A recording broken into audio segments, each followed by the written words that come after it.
আসসালামু আলাইকুম। আশা করি সবাই ভালো আছেন। আলহামদুলিল্লাহ আমি অনেক ভালো আছি।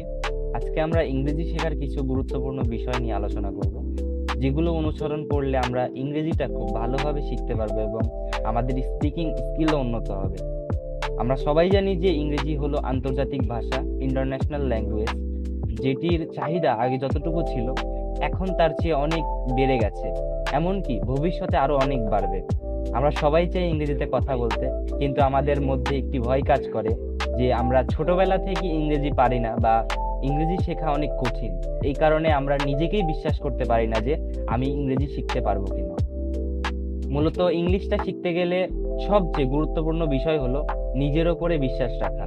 শুধু ইংরেজি শেখার ক্ষেত্রে না, আপনি যদি নিজের ওপরে বিশ্বাস রাখতে না পারেন, সেক্ষেত্রে আপনি পৃথিবীর কোনো কাজই করতে পারবেন না। এরপরে হলো নির্দিষ্ট একটি সময় নির্ধারণ করা, যে সময়ে আমরা ইংরেজি প্র্যাকটিসটা করতে পারবো। আমরা সারাদিন অনেক কাজ করি, এর মধ্যে আমাদের একটি সময় নির্ধারণ করতে হবে যেই সময় আমরা প্রতিদিন প্র্যাকটিসটা কন্টিনিউ করতে পারবো। এরপরে হলো ধারাবাহিকতা। সব থেকে মূল বিষয় হলো ধারাবাহিকতা। আমরা জানি যে কোনো কাজ ধারাবাহিকভাবে না করলে সেই কাজটি করা সম্ভব হয় না। ঠিক তেমনই ইংরেজি শেখার জন্য আমাদের ধারাবাহিকভাবে প্র্যাকটিসটা ধরে রাখতে হবে। আমরা কখনোই একদিনে ইংরেজি শিখতে পারবো না। তাই আমাদের একটি সময়সূচি তৈরি করতে হবে যে এই সময়ে বা এই নিয়ম চললে বা এই নিয়মে আমরা ইংরেজিটা প্র্যাকটিস করতে পারি। ধারাবাহিকতা ধরে রাখতে পারলে, এমনকি এই নিয়মগুলা মানতে পারলে আমরা ইংরেজিটা 100% শিখতে পারবো।